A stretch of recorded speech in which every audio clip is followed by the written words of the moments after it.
ಇಲ್ಲಿ ಬಂದು ನನಗೆ ಬೆಳಗ್ಗೆ ಅನ್ನೋ ಟೈಮಿಂಗ್ಸೇ ಇರಲಿಲ್ಲ. 5 ಗಂಟೆಗೆ ಕುಡಿತಾ ಇದ್ದೆ. ನನಗೆ ಯಾವ ಇದು ಅನ್ನೋದೇ ಗೊತ್ತಿರಲಿಲ್ಲ. ಎಷ್ಟೋ ಸೆಂಟ್ರ್ಗಳಿಗೆಲ್ಲ ಹಾಕಿದ್ರು. ನಾನು ಎಷ್ಟೋ ಏನು ಮಾಡಿದ್ರು ನಾನು ಎಲ್ಲೋ ಬಿಟ್ಟಿರಲಿಲ್ಲ. ನನ್ನ ಮಗಳು ಇನ್ಸ್ಟಾಗ್ರಾಮಲ್ಲಿ ನೋಡಿ ನಮ್ಮ ಚಿಕ್ಕಪ್ಪರು ಹೇಳಿದ್ರು ವಿಜಯ ಕಳಿಕಂಬ ಈ ಥರ ಅಂದರು. ಅವತ್ತು ಬರೀ ನನ್ನ ಮಗಳು ನಾನು ಇಲ್ಲಿ ದೇವರ ಹತ್ರ ಕಣ್ಣೀರಾಗ್ಬಿಟ್ಟು ಹೋಗಿದೆ ಅಷ್ಟೇ.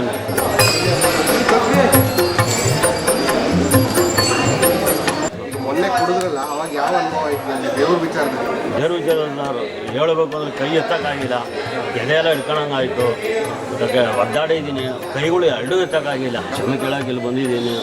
ದಯವಿಟ್ಟು ಯಾರೂ ಪರೀಕ್ಷೆ ಮಾಡೋಕ್ಕೆ ಹೋಗ್ಬಿಟ್ರೆ ಲೈಫ್ ಚೆನ್ನಾಗಿದೆ. ದಯವಿಟ್ಟು ಈ ತಾಯಿನ ಯಾರು ನಂಬಿದ್ರು ಈ ತಾಯಿ ಮಾತ್ರ ವಿಜಯ ಕಳಿಕಂಬ ಯಾರನ್ನೂ ಕೈ ಬಿಡೋಲ್ಲ.